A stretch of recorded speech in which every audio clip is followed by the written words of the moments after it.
In this last video, we're going to discuss this idea that all fundamental motivations are egoistic. So remember that we've looked at the wants argument for descriptive egoism, which says you always do what you most want to do, and you always most want to do what is most in your self-interest, and therefore you always act selfishly, doing what is most in your self-interest.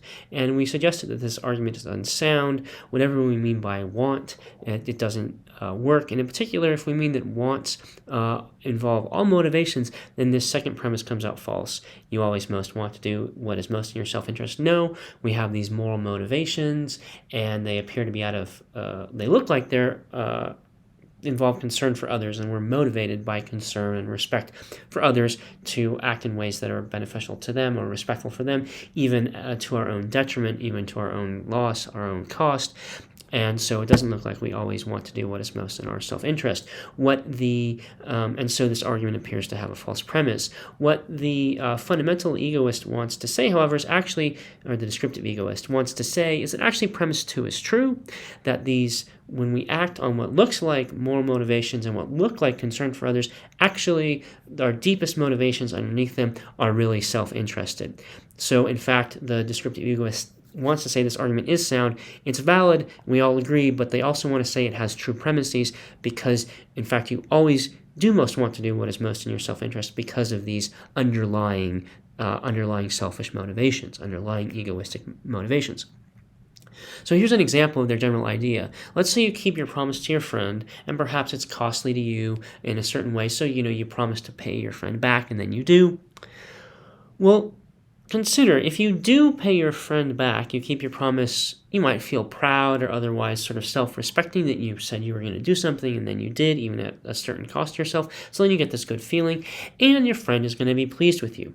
If you don't pay your friend back, on the other hand, maybe you're going to feel guilty. Your friend will be mad at you. They may not trust you, and other people who might learn that you didn't pay them back, and they might not trust you. And so if you do this, what it looks like an altruistic action, because it looks like, okay, I'm losing money, but I'm acting out of concern for this other person, and it's this concern for the other person that leads me to do this thing that is of cost to me. And what the descriptive egoist says, it only looks like there is that cost of you lose the $20 or whatever, but there are all these benefits that you get by keeping your promise. Your friend is pleased with you, continues to trust you, you feel good, and there are all these costs that you avoid for yourself. You don't feel guilty, your friend isn't mad at you, your friend doesn't stop trusting you, and other people don't stop trusting you. And so the descriptive egoist says, although it looks like you are motivated by concern for your friend, actually you're motivated out of concern for yourself, out of concern for how you'll feel after you've acted, and out of concern for how other people will treat you.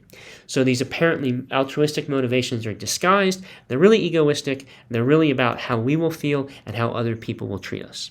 How other people will treat us is a complicated topic that we're going to discuss in the next module, and that's really what the Ring of Gyges example is about in the Plato reading, where in that reading the character in the dialogue named Glaucon puts forward this suggestion. He doesn't actually believe it, but he wants to have it discussed, that maybe we're all really selfish, and the only reason we don't act selfishly, or apparently selfishly, is the only reason we appear to respect other people is because we're afraid of how people will treat us if they knew that we didn't treat others well. Once we can become invisible and avoid the other people treating us badly, then we'll go ahead and treat others badly.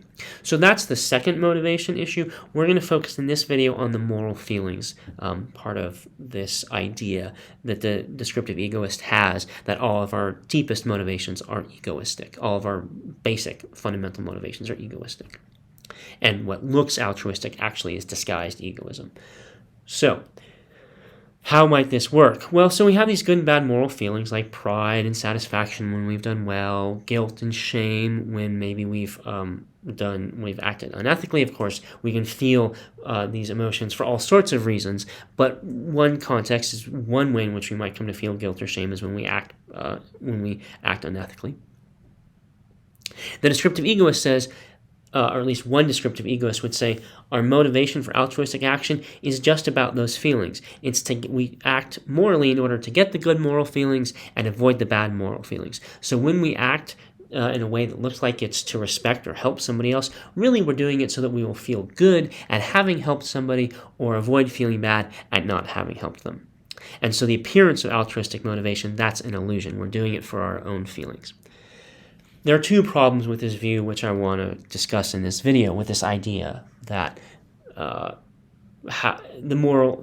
descriptive egoist says that we're acting in order to get these good moral feelings and avoid the bad moral feelings.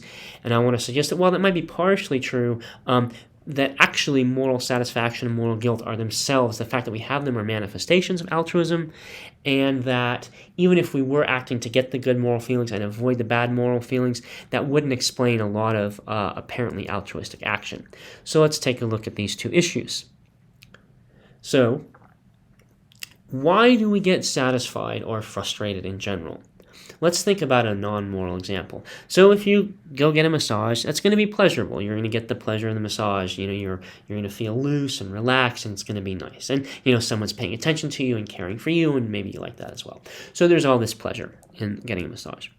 And the fact that if I get a massage, I'll get pleasure, that can produce a desire to go get the massage, right? I think, oh, well, there's that pleasure that I will get. I want that pleasure, so I want to get the massage. So let's say I do get a massage. Well, one thing that's going to happen is I'm going to then experience the pleasure of the massage. I'm also probably going to get the satisfaction of getting what I want, right? So there are two things that happen. Once I get the massage, I get the pleasure from the experience, and I feel satisfied because I got what I wanted. What's the fundamental motivation? Is it the pleasure or the satisfaction? It's the pleasure. Of course, I would like to have my desire satisfied, but the reason I have the desire is because of the pleasure, right? There's the pleasure, the desire, and then the satisfaction comes afterwards. And if I didn't get the pleasure, right, I wouldn't when I got the massage, then I actually wouldn't be satisfied about getting what I want, because I would have been disappointed, because what I really wanted was the pleasure. So the feeling of satisfaction is dependent on the fact that I get pleasure from the massage. And it's really the pleasure that's driving me, not the feeling of satisfaction. Consider a different example. Suppose I create a video, like a video for this class. And suppose I feel good about the video. I think, yeah, I did a good job of explaining the material and blah, blah, blah. And then I feel satisfaction. So why do I feel satisfaction? Because I like the video. And why do I like the video? Because I think it's a good video. Or maybe I think, I feel frustrated because I don't like the video because I think it didn't turn out well. So I'm motivated by the quality of the video. That's what I care about. And because I care about the quality of the video, then the feeling of satisfaction or frustration then arises from, on the one hand, caring about the quality of the video, and on the other hand, my assessment of the video. So the assessment plus the care is what produces the satisfaction. So in both these cases, the object of the want, what I want, either a good video or the pleasure from the massage, that's what's fundamental, and the satisfaction comes afterwards. So there are things that we think we need, things that we think are good, and we want them because we need them or because we think they're good. And of course, when we get them, we feel satisfied, but the satisfaction comes from getting something good. The satisfaction is, we get satisfied when we get what we want, and frustration from not getting what we want, but that's because we think that the thing is good that we get, or the thing that when we're frustrated, we don't get the thing we want, or we get something we don't want. But why is that frustrating? Well, because the thing we're missing out on the good thing, or we're getting the bad thing. So the satisfaction isn't the goal. The good thing is the goal, or avoiding the bad thing is the goal. And so if we think about this in the context of the specifically ethical case where your motivation is to keep your where you keep your promise and you have this moral motivation, your motivation is to keep your promise so that you, in order to respect the person, and then you feel proud afterwards, or you feel shamed if you don't. But why do you feel the pride or the shame? Because you think it's good to keep your promise, and you think it's bad to keep them. And so that fundamental evaluation is what produces the pride or shame. And so that fundamental motivation, that's the goodness and the badness of the promises. It's not the feelings of pride and shame. What's motivating you is promises good to keep, promise is bad to break. And then you feel afterwards, you sort of retrospectively evaluate, maybe you might not, but if you did, if you were satisfied or frustrated, if you were proud or ashamed, it would be because you looked back and said, I did this thing that is good, or I did this thing that is bad. And that fundamental evaluation of it is good or bad is what motivates you, just like the pleasure of the massage is what motivates you. Then the satisfaction or pride or frustration or shame is secondary. And this is what Mengzi is getting at when he says, oh, well, we sort of commiserate with others, we're capable of feeling empathy, but we feel commiseration, we feel sad only because we have benevolence, because we care about them, because we wish them well, that being what benevolence means. Or we act out of in the sort of appropriate ways because we respect somebody else. So we have the feelings of moral satisfaction and frustration because we care about these things. And that caring, that's altruistic. That's saying there are things of value in the world besides me.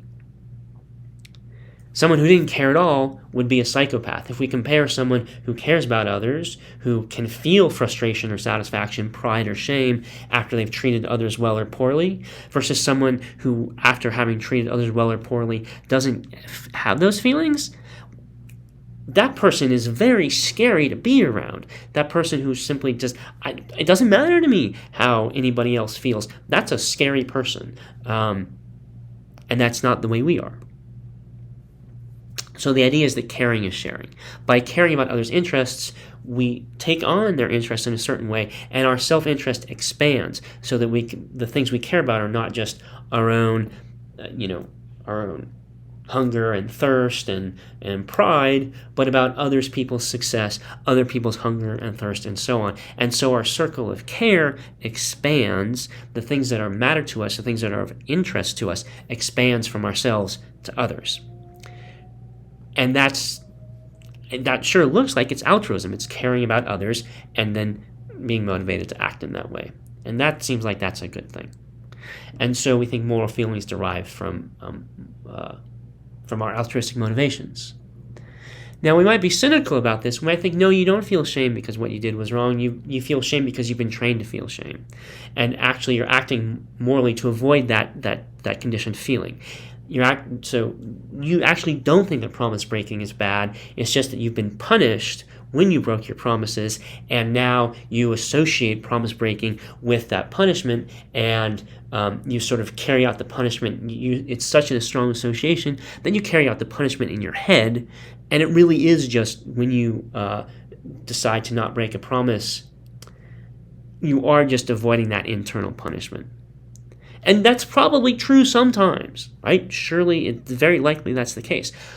But the descriptive egoist has to say that's always the case, that it's always what's going on, that when you act in ethical ways for apparently ethical reasons, you're acting out of this training that you've gotten, and you're simulating the punishment or praise that you get from other people in your own head. And surely that happens, but is that the whole story? The descriptive egoist needs an argument that it's the whole story, and I don't think they have a good one. Maybe they do, but that would at least require a further argument. So think of it this way. Right now, you care about other people, to some extent at least. You want to respect them, you care about their welfare, you don't want to hurt them, you want to help them, at least some people. On one story, think, well, if I stop caring about them, great, because then I don't have to do this simulated praise and blame. I don't have to simulate in my head other people's praising me or blaming me. I can just ignore all that and just focus on what I really, truly care about. So do you want to do that? If the cynic is right, then yes, you would say, it's all just conditioned training, it's all just simulated praise and blame in my head, and it would be great to get rid of that. And so you think, yeah, I would like to stop caring about other people. So if that's your view, then that would put you in the descriptive egoist camp, that all of these apparently moral motivations are really just egoistic motivations. But if you think, no, I don't want to lose that care for other people, really I don't, then you're not a descriptive egoist. You really believe that some of our fundamental moral motivations are not our motivations. Moral motivations really are fundamentally altruistic. It's not just about simulated praise and blame, at least as far as the moral feelings go. So that's for you to think about. Okay, so the other thing here is that if the descriptive egoists were right, that the moral feelings are what's going on with them is we're just trying to get the good ones and avoid the bad ones, there are a lot of cases that are hard for them to explain. If we consider the self-sacrifice cases, it looks like people sometimes sacrifice their lives for others, and they don't get any good feeling out of doing that because they're dead. They avoid maybe bad feeling, right? It might be, oh, if I didn't sacrifice myself, then I would survive, and then I would feel guilty because I hadn't sacrificed myself. And they might actually, that might be a very deep feeling of guilt. Someone who is willing to who feels sort of is willing to sacrifice themselves for others probably has a great deal of respect, a very strong sense of duty or obligation or care for those others, and so would probably feel really bad if they didn't sacrifice themselves. But still, how bad? So bad that their life is not worth living? Probably not. And so this person loses something. Their option is either death or alive and guilty. And that guilt would have to be absolutely super intense for them to say it's better for me to be dead than to not feel that guilt. And so, right, the descriptive egoist has to say that guilt will be so bad, not just bad and not just intense, but so bad that it would make life not worth living. And this is a very bold hypothesis on the part of the descriptive egoist to say that guilt would be, that people think the guilt would be that intense. And so I think that's very unlikely. Right, the options are you sacrifice and you lose your life, or you don't sacrifice and you survive and still feel guilty, but life would still be worth living. And in that context, people still sacrifice their lives, and that means that their moral motivations, there is this feeling of guilt that they would have if they didn't sacrifice themselves, if they didn't throw themselves on the grenade, if they didn't jump into the river, or shove the child out of the way of the car and get hit by the car, or whatever it might be, march in the civil rights movement, and put themselves in physical danger. Yes, they would feel guilty if they didn't do those things, but not so guilty that it wouldn't make their life worth living, and what they give up is their life. And so I think honestly, I think it's kind of demeaning of these people's sacrifice to say, oh, it's just avoiding guilt. I think that's it's kind of sad. Maybe I'm wrong about that. Certainly might be, but I don't think so. So, and there are many other cases of altruism are less extreme, but if you repay a loan, you don't lie about something embarrassing, you would feel guilty if you didn't repay the loan or if you lied, but how guilty? You might be a lot more, you tell the truth, you feel good about telling the truth, but you feel really embarrassed. So there's that really big cost of embarrassment. And you would feel guilty if you lied, maybe, but how much? Probably not as bad as if you're embarrassed and you still tell the truth because you think you respect the other people that you're speaking to. So the guilty feeling is not as bad as the embarrassment. It's not as bad as the loss of money. When you repay the money, when you tell the embarrassing truth, you're not acting just to avoid the guilty feeling, the feeling of guilt. You're also acting out of concern for others. So self-sacrifice, and if we think about this more broadly, it's sort of a strange point for the egoist to be making, because what the egoist is saying is, we care so much. We're all egoists, right? We care about others' interests so much that we have these super intense moral feelings that we then are guided by. And that's like, I don't know. In general, I sort of don't put my views forward here, but I just, this particular view I find hard to take that seriously, honestly. It just strikes me that it's not that plausible. Now, the case could be made, someone can make a plausible case, and so if you were a descriptive egoist, go ahead and make that plausible case. I'm happy to hear that. In this case, it's hard for me to, hold back my own views. Okay, so to summarize this, here's this wants argument. You always do what you most want to do, and you always most want to do what you believe is most in your self-interest, and the conclusion is you always act selfishly, doing what you believe is most in your self-interest. And this second premise is very hard to make work because we have these apparently moral motivations, and these moral feelings look like they're motivating us to, because I care about somebody else, I act in ways that are to my detriment and to their benefit. And that would be an altruistic action. And the spin that we're acting just to get good moral feelings and avoid bad moral feelings, as I've been talking about, seems like it's not a very plausible view. So the egoist says you always most want to do what you believe is most in your self-interest. Altruist says we're motivated by others' interests. Egoist says, no, these supposedly altruistic motivations are really egoistic. They're for good moral feeling and avoiding bad moral feeling. But having good moral feeling doesn't make us egoistic. And also, the moral feelings aren't so big that they outweigh the cost of moral action, the cost to our self-interest. And so, at least so far, I think that the descriptive egoist is losing.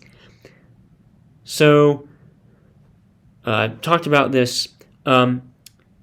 But there's a little bit more, there's another wrinkle to be added, and that's what we're going to be discussing in the next module. And that's where the Ring of Gyges reading is really going to kick in, where where Glaucon talks about justice as an agreement to not harm. So we'll see what that's about. One reason why we might act apparently altruistically is out of moral feeling, but what is suggested in the Plato reading is, the reason why we act in ways that appear to benefit others is actually to benefit ourselves, so that others treat us well and don't harm us. And that's a very serious challenge that the descriptive egoist has to mount. And so we're going to look at that challenge in the next module. And we will also, in the next module, be thinking about ethical egoism. So, that's what we'll be talking about in the next module.